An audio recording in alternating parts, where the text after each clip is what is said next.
నా అదృష్టంగా భావిస్తున్నాను. అందుకు పద్మవిభూషణ్ చిరంజీవి గారికి థ్యాంక్స్ చెప్పాలి. వారు నన్ను గుర్తుపెట్టుకుని నన్ను ఇక్కడ ఆహ్వానించడం చాలా సంతోషంగా ఉంది. థ్యాంక్ యూ చిరంజీవి గారు. సావిత్రి గారి గురించి చెప్పాలి అంటే, సావిత్రి గారితో నేను కూడా 4 సినిమాలు నటించాను. చాలా చిన్నపిల్లని, అప్పుడు 14 ఇయర్సే. ఫస్ట్ సినిమా గుహనాథన్ గారి సినిమా, దాంట్లో నాకు మదర్గా యాక్ట్ చేశారు. కానీ ఆమెతో తక్కువ సీన్స్ ఉండేది. అప్పుడప్పుడే కొత్తగా ఫస్ట్ తమిళ పిక్చర్ అది, దూరం నుంచే చెప్పేవారు మహానటి సావిత్రి గారు అని. ఆ రోజులో టెలివిజన్స్ ఇవన్నీ ఏం లేదు కాబట్టి నేను ఏ సినిమాలు చూడలేదు. కొత్తగా ఫ్రెష్గా ఎవరి గురించి ఏమి తెలిసేది కాదు. సో ఆమె గురించి అంతా అలా వస్తుంటే ఆమె కారు దగ్గరనే సెట్లో తీర్చి నిల్చునేవాళ్ళు. సో ఎవరు అని అప్పుడు మెల్లిమెల్లిగా ఆమె గురించి తెలుసుకోవడం. అలాగే జయలలిత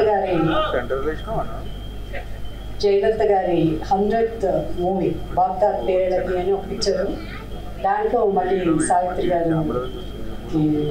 నాకు మదర్గా యాక్ట్ చేశారు. బట్ మాకు అసలు ఎప్పుడు ఇంట్రాక్షన్ కానీ సీన్స్ ఏ ఉండేది. అలా ఒక తెలుగు సినిమాలు అలా చేశాను. ఒక్కసారి మాత్రం దగ్గర పక్కన కూర్చుని ఒక సీన్ ఉండింది.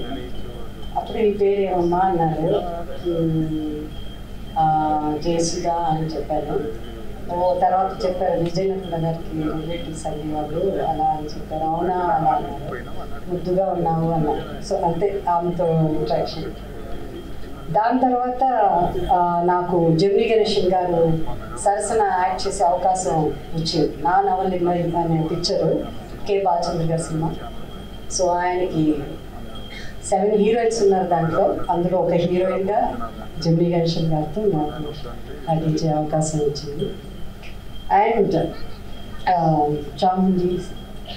చాము, అలాగే గోవిందరావు గారు, వారు నాకు చిన్నప్పుడు సినిమా పరంగా కాకపోయినా మా అంకుల్ స్టాలిన్ గారు, అలాగే మా రేణంత, గోవిందరావు గారికి చాలా చాలా క్లోజ్ ఫ్రెండ్స్ వాళ్ళు.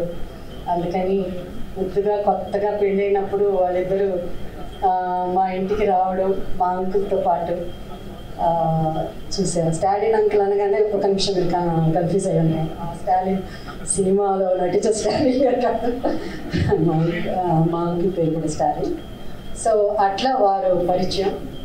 ఈరోజు నేను ముఖ్యంగా నాకు ఏమనిపించిందంటే, ఇవాళ సావిత్రి గారి గురించి చెప్పాలంటే ఒక సెమినారే జరపాలి. ఎంత మాట్లాడినా అందరికీ చాలా మాట్లాడాలని అనిపిస్తుంది. తర్వాత టెలివిజన్ అలా వచ్చిన తర్వాత ఆమె సినిమాలు చూడడం, సావిత్రి గారు nobody can replace.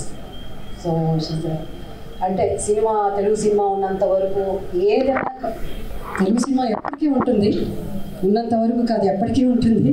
But Savitri గారు అండ్ జనరల్గా ఒక హీరో ఉంటే ఆ హీరోకి చాలా పాత హీరోస్ అయినా కూడా యాక్టర్స్కి ఎక్కువ ఫంక్షన్స్ జరుగుతూ ఉంటుంది. కానీ ఈరోజు సావిత్రి గారిని ఈ బుక్ ఆవిష్కరణ నిజంగా ఒక హీరో చేయడం అన్నది ఏదో పొగడతల కోసం నేను చిరంజీవి గారికి నేను పొగడలేదు. But sir thank you so much.